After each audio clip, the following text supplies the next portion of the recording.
Di era jaminan kesehatan sosial yang saat ini dipegang oleh BPJS Kesehatan, itu merupakan suatu tantangan tersendiri bagi rumah sakit terutama rumah sakit umum daerah. Bagi rumah sakit swasta masih bisa tercover oleh pasien-pasien yang memiliki asuransi lain atau membayar secara umum.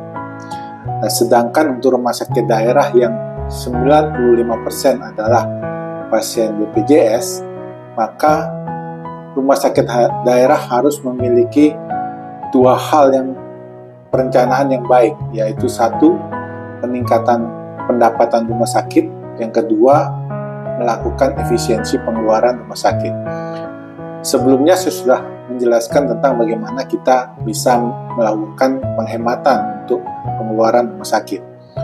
Nah, untuk meningkatkan pendapatan rumah sakit, maka diperlukan rumah sakit itu untuk merawat pasien sebanyak mungkin. Nah, bagaimana itu bisa dilakukan? Maka diperlukan kerjasama yang baik dengan tentunya yang menjadi pintu masuk adalah unit gawat darurat dan poliklinik. Nah, dari kedua tempat masuk ini, 75% dari pasien-pasien yang dirawat di rumah sakit biasanya berasal dari unit gawat darurat. Nah, sebelumnya unit gawat darurat pasti memilah-milah mana pasien-pasien yang mungkin berat, mereka biasanya langsung merujuk ke rumah sakit dengan tingkat yang lebih atas. Misalnya kalau dari rumah sakit tipe B, dia mengirim ke rumah sakit tipe A. Nah, sedangkan pasien-pasien yang dirawat itu adalah pasien-pasien yang dengan keadaan yang sedang, jadi tidak terlalu berat dan tidak ringan. Kalau pasien-pasien yang dengan kondisi ringan biasanya diberikan obat dan dipulangkan. Nah, untuk meningkatkan pendapatan rumah sakit, maka tidak perlu lagi memilah-milah sedemikian rupa. Kalau memang pasien itu ada indikasi untuk dirawat, maka silakan langsung dilakukan perawatan. Nah, kenapa demikian? Karena kalau sudah menjadi, saya berikan contoh untuk tipe B dengan jumlah bed 200 bed. Nah, itu maka berapapun pasien yang masuk, itu rata-rata akan kita dapat menagihkan sekitar 7 juta rupiah per pasien. Nah, memang bervariasi antara 6,5 juta sampai mungkin sekitaran 7,5 juta itu secara nilai yang tertinggi, gitu. Nilai rata-rata tertinggi. Jadi kalau kita rata-ratakan secara keseluruhan itu di sekitaran 7 juta per pasien.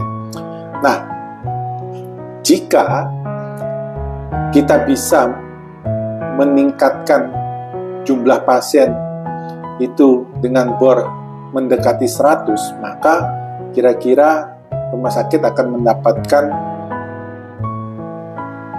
200 bed dikalikan dengan, kalau rata-rata loss-nya adalah 5 hari, maka dikalikan 6, sehingga ketemu 1.200 pasien per bulan, dan dikalikan 7 juta rupiah, maka akan mendapatkan 8,4 miliar per bulan untuk pasien yang rawat inap saja. Nah, itu angka yang fantastis, cukup besar. Nah, itu memang karena kalau kita membuat bornya menjadi 100%. Kadang-kadang kita tidak bisa membuat bor menjadi 100%, tetapi selain meningkatkan jumlah pasien, bornya bisa mencapai sekitar mendekati 100%, maka satu hal lagi yang perlu dilakukan adalah menurunkan length of stay. Nah, dengan menurunkan length of stay, maka bed turnover-nya bisa lebih tinggi. Sehingga yang tadinya penggunaan bed itu dalam sebulan hanya 6 kali, itu bisa sampai 6,5 atau 7 kali. Nah, maka pendapatan rumah sakit akan lebih tinggi lagi. Nah, dalam hal ini, pendapatan rumah sakit tidak perlu dikhawatirkan oleh pasien-pasien yang misalnya dengan kondisi yang berat. Nah, kondisi-kondisi yang berat ini kadang-kadang merugikan rumah sakit. Itu memang benar, tetapi secara keseluruhan kalau kita tidak perlu memilah-milah, ada pasien yang ringan, ada pasien yang sedang, berat, atau sangat berat, maka secara alami saja akan berada di sekitaran 7 juta rupiah per pasien yang dapat kita klaim. Nah, itu adalah salah satu cara untuk meningkatkan pendapatan rumah sakit yang berasal dari rawat inap. Semoga bermanfaat.